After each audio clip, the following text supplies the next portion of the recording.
Hello दोस्तों, कैसे हो? आपका स्वागत है त्रिपाण स्टडी सेंटर में। आज जो हम करने जा रहे हैं क्लास 9th का यानी 9वीं कक्षा के लिए जो है सामाजिक विज्ञान। ये टॉपिक कई माध्यमिक एग्जाम के व्यू से बहुत काफ़ी इंपॉर्टेंट रहेगा, क्योंकि इसमें जो है हम कुछ ही क्वेश्चन का डिस्कस करेंगे जो कि हमारे चैप्टर के अंतर्गत होगा।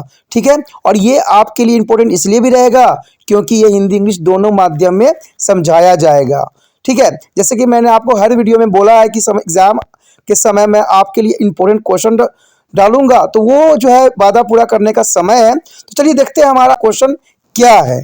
Fifth question, which relief factor effect the flora and fauna of India? The question is understand you, which relief factor effect the flora and fauna of India? There is important question here. The answer, relief factor that affect the flora and fauna of India are there following way. The first way, land. The land is important here. The land is important factor. The first point here, land. According to the land, the nature of the land influence the types of vegetation. The nature of land influence the types of vegetation. This is an important point. The nature of land influenced by the type of vegetation. And second here, the fertile land is generally used for agriculture. Is a general point. The fertile land is generally used for agriculture. And third point is also important here. The undulating and rough terrains are area where grassland and woodland develop and give a shelter to a variety of wildlife. You know that there is important here. The undulating and the rough terrains are area where grassland and woodlands is developed and give a shelter to a variety of wildlife. There is important point according to the relief factor affect the flora and fauna. The first point is a land. The second factor is important here, soil. Second factor is important, soil here. The according to here a factor, first point, different types of soil provides a basis for a different types of vegetation. It is a very interesting answer. Different types of soil provides a basically therefore different types of vegetation. Smart answer here. The sandy soil of the desert support cactus and thormus bushes, and velvet marshes dialectics as a soil support mangrove and deltaic vegetation. You don't already understand this point? The sandy soil of the desert support a cactus and thorns bushes. Velvet marshes dialectics soil support of mangroves and deltaic vegetation. And third point is also important here. The hill slope with the some depth of a soil have a conical tree. The hill slopes with the some depth of soil have a conical tree. There is important point here. अगला fifth question जो है काफ़ी महत्वपूर्ण है। देखिए क्या है ये, भारत के वनस्पति और जीवों में कौन से उच्चवाच कारक प्रभावित करते हैं? आखिर वनस्पति और जीवों को भारत में कौन से कारक हैं जो काफ़ी प्रभावित करता है? अब देखिए, कोई भी जीव जंतु हो, कोई भी पेड़ पौधे हो, उसको प्रभावित करने वाला का सिर्फ दो ही चीज़ होती है। एक तो उसकी भूमि यानी लैंड कैसी है, ठीक है, लैंड करती है, और वहाँ पर किस प्रकार की मिट्टी है। तो ये दोनों फैक्टर जो है काफ़ी महत्वपूर्ण है और ये प्रभावित करते हैं किसी भी क्षेत्र के वनस्पति को और जीव जंतु को।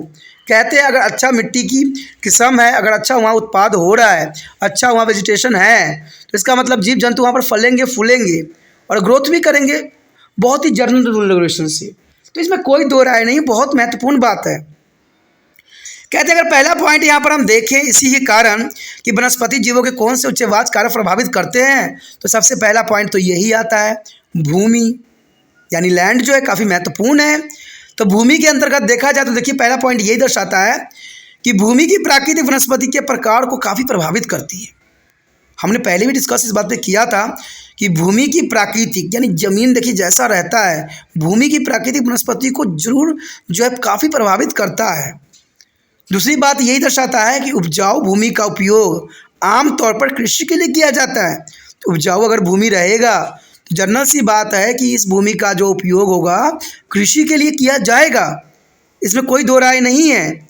और तीसरे पॉइंट की हम बात करें तो रबर, खावरा और ऊबड़ खाबड़ इलाके ऐसे क्षेत्र होते हैं, यानी ऊबड़ खाबड़ ऐसे क्षेत्र होते हैं जहाँ घास के मैदान और जंगल विकसित होते हैं और विभिन्न प्रकार के जो है वन जीवों को भी आश्रय देते हैं।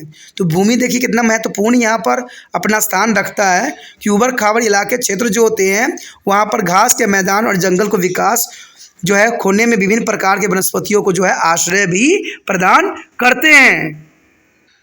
उसके पश्चात है दूसरा पॉइंट मिट्टी। अब देखिए मिट्टी का भी अपना महत्वपूर्ण रोल होता है। जैसे मिट्टी के बारे में हमने पढ़ा कि भारत में कई टाइप के मिट्टी पाए जाते हैं। जैसे पहले वाला क्वेश्चन था उसमें मिट्टी पे हमने विस्तार पूर्वक जाना अभी कि कौन कौन सी मिट्टी पाया जाता है।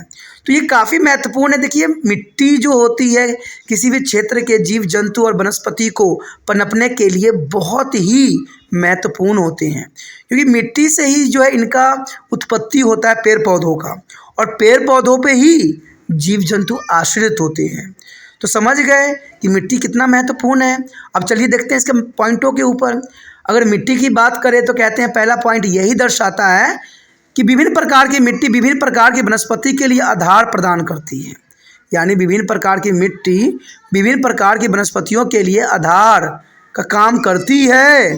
दूसरी बात पे अगर हम देखें तो रेगिस्तान की रेतीली मिट्टी कैक्टस और कटीले झाड़ियों का सहारा देती है, क्योंकि राजस्थान की बात करें, रेगिस्तान की बात करें तो वहाँ रेतीली मिट्टी पाई जाती है जहाँ पर कम जो है पानी अब्जॉर्ब करने वाले पेड़ पौधे पाए जाते हैं।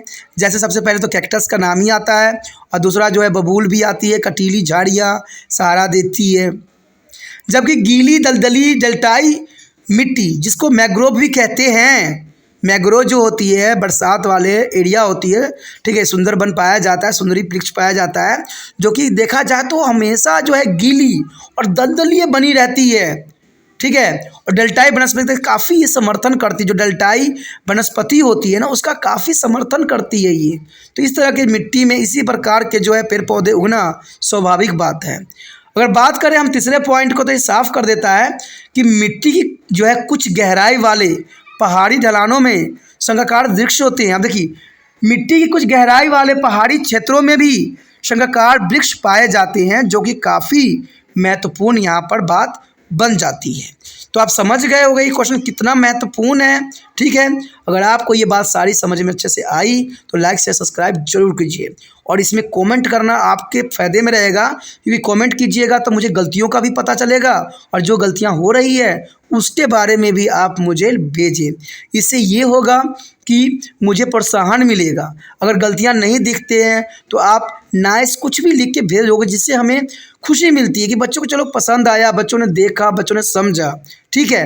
और देख के अगर आप इग्नोर कर देते हो तो ये बनाने वाले को भी जो है मन में सिर्फ दुख ही पैदा करता है कि आप देख तो लेते हो, फ़ायदा तो उठा लेते हो, लेकिन कम से कम आप एक मैसेज भी नहीं करते।